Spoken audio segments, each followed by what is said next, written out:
Plus two second year पिला मानकु आ गोटे video रे स्वागत। पिला माने तुम इतिहास बहीर वैदिक एवं परवर्ती वैदिक जुगर आज किसी इंपोर्टाट क्वेश्चन आंसर डिस्कसन करवा। पिला माने जब तुम आम चैनल रे नुआ तेबे वीडियो गोटे लाइक करी चैनल को निश्चित सब्सक्राइब कर। तेबे चलो आज क्लास टी को आरंभ करवा। पिला माने तुम पई प्रथम क्वेश्चन रही आर्य मानकर आदिवास स्थली केउठारे थिला ना। पिला माने आर्य मानकर आदिवास स्थान ऐतिहासिक मैकस मुलारांक भाषा रे मध्य एशिया अंचल रे थिला। कोड थिला पिला माने ना मध्य एशिया अंचल रे। तेबे 2 नंबर क्वेश्चन देला कौन ना जन किपरि गठित हेउथिला एवं एहार मुख्य किए थिले। पिला माने केते गुडिये ग्राम को नै जन गठित हेउथिला, एहार मुख्य थिला पिला माने गोप। तेबे 3 नंबर क्वेश्चन देखिबा। 3 नंबर पचारची वैदिक परिवार रो मुख्य को कौन कुहा जाउथिला। पिला माने वैदिक परिवार रो मुख्य को कुलपति बा गृहपति बोली कुहा जाउथिला। तेबे 4 नंबर देखिबा। 4 नंबर पचारची वैदिक समाज रे परिवार रो मुख्य किए थिले। पिला माने वैदिक समाज रे परिवार रो मुख्य थिले किए ना पिता। तापर क्वेश्चन देला कौन ना वैदिक सभ्यतार मुख्य शासनकर्ता को कौन कुहा जाउथिला, से कहार मुख्य थिले। पिला माने वैदिक सभ्यतार मुख्य शासनकर्ता को राजन बोली कुहा जाउथिला, से जनपदर मुख्य थिले। तापर क्वेश्चन देला केउ जुगरे चतुराश्रम सृष्टि होइथिला। पिला माने परवर्ती वैदिक जुगरे चतुराश्रम सृष्टि होइथिला। तापर क्वेश्चन देला केउ जुगरे प्रकृति उपासना प्रचलित थिला।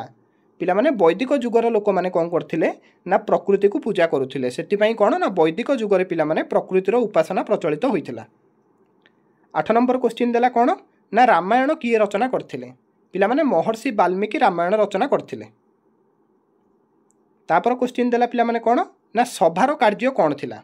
पिला माने सभार प्रतिनिधि माने राजा को राज्य कार्य परिचालना रे सहाय्य करुथिले। माने कौन ना राजा माने जेतेबेले पिला माने राजत्व करथिले सेतेबेले तांको राज्य कार्यर परिचालना करियारे सभार प्रतिनिधि माने तांको सहाय्य करुथिले। तापर क्वेश्चन देला वेदर अन्य नाम कौन। पिला माने वेदर अन्य नाम होची स्तुति बा श्रुति, तमे पढ़ी परिबो किछि असुविधा नै। 11 नंबर कौन देला 11 नंबर देइछि वैदिक जुगरे ख्याति लाभ करथिबा दुई जनक महिलांक नाम उल्लेख कर। पिला माने गोटे होचंती गार्गी आ गोटे होचंती मैत्रेयी। वैदिक जुगरे यही दुई जन महिला कौन करथिले ना ख्याति लाभ अर्जन करथिले। 12 नंबर देला कौन ना ब्रह्मा विष्णु महेश्वर पूजा केबे प्रचलित होइथिला। पिला माने परवर्ती वैदिक जुगरे ब्रह्मा विष्णु महेश्वर पूजा प्रचलित होइथिला। 13 नंबर क्वेश्चन देला कौन ना आर्य वर्ष कहिले कौन बुझ। पिला माने उत्तर हिमाचल पर्वत श्रेणी पाददेशरू आरंभ करी दक्षिण विंध्य पर्यंत समग्र अंचल को कौन कुआ जाए ना आर्य वर्ष बोली कुआ जाउथिला। उत्तर हिमाचल पर्वत श्रेणी पाददेशरू आरंभ करी दक्षिण विंध्य पर्यंत पिला माने ए जो अंचल थिला ताकू कौन कुआ जाउथिला ना आर्य वर्ष बोली कुआ जाउथिला। तेबे 14 नंबर देखिबा।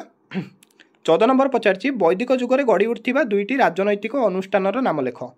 पिला माने वैदिक जुगरे सभा और समिति नामक दुईटी राजनैतिक अनुष्ठान गड़ी उठिला। गोटे थिला सभा और गोटे थिला पिला माने समिति।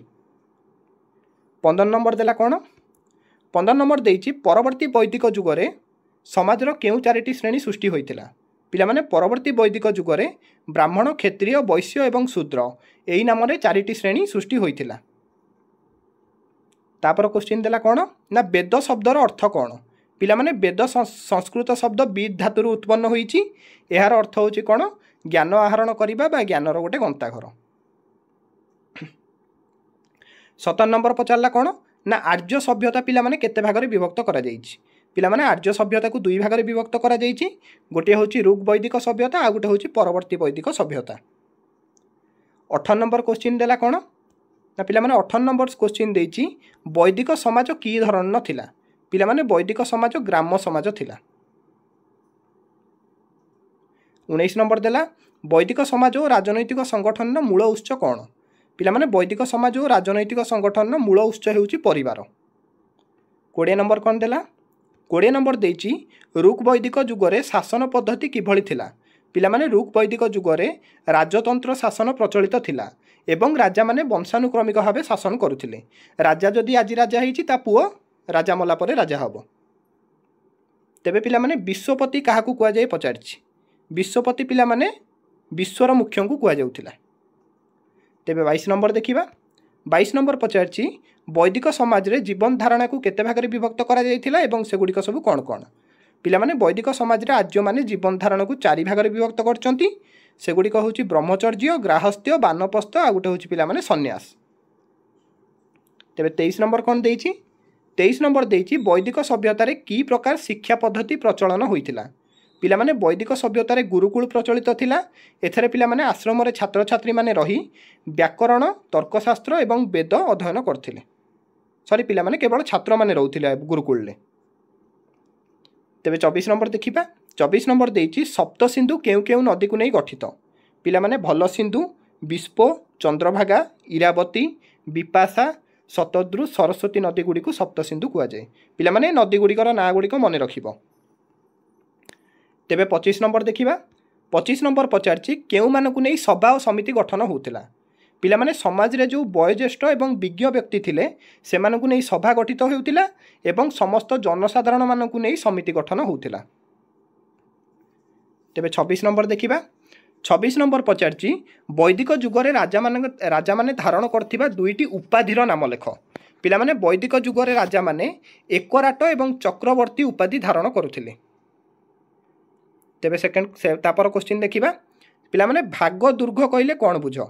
पिलामाने परवर्ती वैदिक सभ्यता काल रे राजस्व आदाय निमंते नियुक्ति पाउथिबा स्वतंत्र राज्य कर्मचारी गोष्ठी को पिलामाने भाग दुर्ग कुआ जाउथिला। परवर्ती वैदिक सभ्यता काल रे पिलामाने जो राजांकर जो राजस्व आदाय होउथिला सेतिपई नियुक्ति पाउथिबा जो राज्यकर्मी मानकर जो गोष्ठी थिला ताको पिलामाने भाग दुर्ग बोली कुआ जाउथिला। मने रखियो पिलामाने मु जा कहूची। तापर क्वेश्चन देइछि आर्य राजा माने संपादन करथिबा यज्ञ भितरु दुईटीर नाम लेख। आर्य राजा माने पिलामाने संपादन करथिबा यज्ञ भितरु दुईटीर नाम हैला कोन ना राजस्व यज्ञ आ गुटे होछि अश्वमेध यज्ञ। तेबे 29 नंबर देखिबा 29 नंबर पचारछि केबे रामायण एवं महाभारत रचित होइतिला।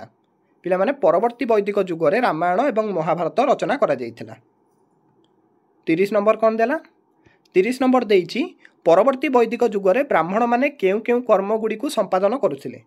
पिलामाने परवर्ती वैदिक जुगरे ब्राह्मण माने जागयज्ञ पूजा एवं अन्यान्य धर्म कार्य गुडी को संपादन करथिले। यज्ञ करुथिले पूजा करुथिले एवं अन्यान्य धर्म अनुसार जो कार्य गुडी हुए पिलामाने ताकू संपादन करुथिले। तेबे 31 नंबर देखिबा 31 नंबर पचारछि परवर्ती वैदिक जुगरे आर्य माने केते जाति रे विभक्त होइथिले एवं सेगुडी सब कोन कोन। पिलामाने परवर्ती वैदिक जुगरे आर्य माने 4 जाति रे विभक्त होइथिले। सेगुडी होउछि ब्राह्मण क्षत्रिय वैश्य एवं शूद्र जोटा एबे भी प्रचलित हेउछि। तेबे 32 नंबर देखिबा 32 नंबर पचारछि केउ माने लुहार व्यवहार जानि नथिले। पिलामाने आर्य माने लुहार व्यवहार जानि नथिले। तेबे 33 नंबर देखिबा 33 नंबर पचारछि वैदिक जुगरे लोकमानकर प्राधान्य जीविका कोन थिला। पिलामाने वैदिक जुगरे आर्य माने कृषि एवं पशुपालन करी प्राधान्य जीविका अर्जन करुथिले। तेबे 34 नंबर कोन देला 34 नंबर देइछि समितिर कार्य कोन थिला। पिलामाने युद्ध घोषणा करिवो शांति रक्षा करिवो एवं दलगत निर्वाचन इत्यादि गुरुत्वपूर्ण कार्य गुड़िक समिति द्वारा संपादित हेउथिला। मन रखियो पिलामाने एटा परीक्षा रे आसे समितिर कार्य कोन। तेबे शेष क्वेश्चन पिलामाने कोन देइछि ना संहिता कोन। पिलामाने संहिता केतेक स्तोत्रर समाहार एहाको विभिन्न जागयज्ञ रे आवृत्ति करा जाउथिला। मन रहिला एतिकी पिलामाने आजिर क्लास एतिकी थिला। परवर्ती वैदिक जुग एवं वैदिक जुगर एतिकी पिलामाने क्वेश्चन आंसर इंपोर्टेंट रही। तुमको जदि वीडियोटी भल लगी तेबे वीडियो को गोटे लाइक करी चैनल को निश्चित सब्सक्राइब करिवो। देखा होबा परवर्ती क्लास रे।